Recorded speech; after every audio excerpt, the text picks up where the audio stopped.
Shalom Bapak Ibu yang dikasihi oleh Tuhan. Jumpa lagi dalam Suara Pengembalaan Gereja Isa Al-Masih Jemaat Banyumane.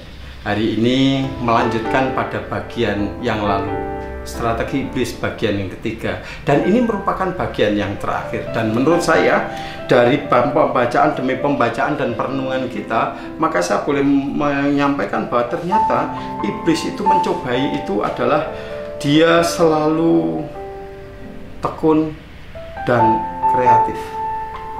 Jangan lupa loh saudara, iblis itu selalu tekun dan kreatif. Pencobaan pertama Yesus bisa selesaikan, tetapi dia tidak biarkan pencobaan kedua dilakukan lagi. Dan dia rasanya setelah Yesus ngomong jangan cobai Tuhan Allahmu, dia tetap datang itu kepada Yesus. Bahkan dalam ayat selanjutnya, ayat 8 sampai yang 11 berkata demikian, dan iblis membawanya pula ke atas gunung yang sangat tinggi dan memperlihatkan kepadanya semua kerajaan dunia dengan kemegahannya. Dan berkata kepadanya, semuanya itu akan kuberikan kepadamu jika engkau sujud menyembah dia. Maka berkatalah Yesus kepadanya, enyahlah iblis, sebab ada tertulis, engkau harus menyembah Tuhan Allahmu, dan hanya kepada dia sajalah engkau berbakti. Lalu iblis meninggalkan dia, dan lihatlah malaikat-malaikat datang melayani Yesus. Di bagian yang ketiga ini caranya berbeda lagi dari cara pertama dan kedua. Cara kedua itu dia pengen menempatkan kemesiasan Yesus menjadi yang utama sebelum waktunya. Ya. Tapi bagian ketiga, ia menyimpangkan lagi kemesiasan Yesus dengan tujuan yang berbeda. Coba bayangkanlah Bapak Ibu Saudara, Yesus mau dibawa oleh iblis itu ke gunung yang paling tinggi. Di beberapa penafsiran kemungkinan Horeb, tapi saya tidak tahu di gunung mana. Tapi yang pasti adalah gunung itu bisa mempertontonkan atau memperlihatkan seluruh wilayah Yerusalem mungkin pada saat itu, dengan segala macam kemegahan kota itu dan kemudian kekayaan dan yang ada. Kemudian iblis mulai menawarkan. Nah, ini tawaran banyaklah yang dihadapi. Tawarannya hanya satu, kalau semua itu akan kuberikan padamu. Oh, silahkan kau miliki, kau gunakan semaksimal mungkin, senikmat-nikmatnya. Hanya satu hal, kau harus menyembah aku. Jangan lagi menyembah Tuhan, jangan lagi taat kepada dia, karena tugasmu sebagai Mesias jangan kau lakukan. Yang penting itu saja. Aku berikan semuanya, harta, kekayaan, dan kenikmatan duniawi. Coba bayangkan saudara, kalau semua itu diberikan. Saya punya keyakinan itu tawaran menarik. Kalau saudara hari ini sedang dalam kesulitan ekonomi, pandemi COVID-19 ini mengakibatkan ekonomi menjadi rusak. Banyak goncangan, banyak orang yang mengalami PHK dan lain sebagainya. Lalu ditawarkan, semua aku berikan padamu. Apa nggak nikmat?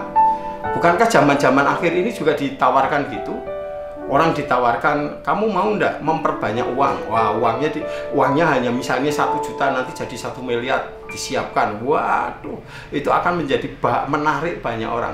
Daya tarik hebat manusia atas keberdosaan manusia itu adalah kenikmatan tubuh ini, kenikmatan daging ini. Dan itu iblis mulai tawarkan, dipertontonkan loh, visualnya ada loh. Bukan hanya iming-iming, hanya ngomong supaya dia membayangkan di imajinasinya, bukan, tapi dipertontonkan sungguh. Nah, kalau seperti ini kan sulit loh, sudah mengelak. Bagaimana sudah mengelak? Ini semua itu akan jadi uang, semua akan jadi milikmu asal engkau menyembah aku. Bapak dan Ibu yang dikasihi oleh Tuhan, cobaan paling berat bagian yang ketiga menurut saya. Mengapa? Kemanusiaan dan keberdosaan kita itu mengakibatkan kita itu lemah dalam hal menikmati, dalam hal kenikmatan jasmani. Dan iblis tahu itu, keberdosaan kita. Tapi iblis lupa bahwa ini adalah Allah yang memiliki jagat raya. Kok dicobai model gitu? Ya kan, udah mungkin mikir ya tidak akan mungkin. Walaupun tidak menyembah iblis pun Allah, Yesus tetap Tuhan yang memiliki jagat raya. Bagaimana mungkin saudara yang bisa menyembah Allah? Tetapi strategi ini yang kita pelajari, bukankah ini yang ditawarkan? Gereja yang paling hebat, yang paling banyak jemaatnya, zaman-zaman sekarang kan lebih banyak yang menawarkan berkat jasmani, bukan?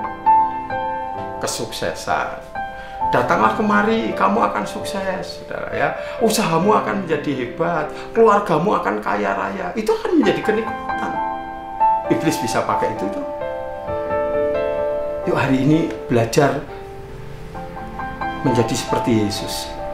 Ketika kita dicobai dengan cara itu, Yesus tidak mau. Karena kalau melakukan seperti itu, tugas kemesiasannya, mati di atas kayu salib menebus banyak dosa, hilang.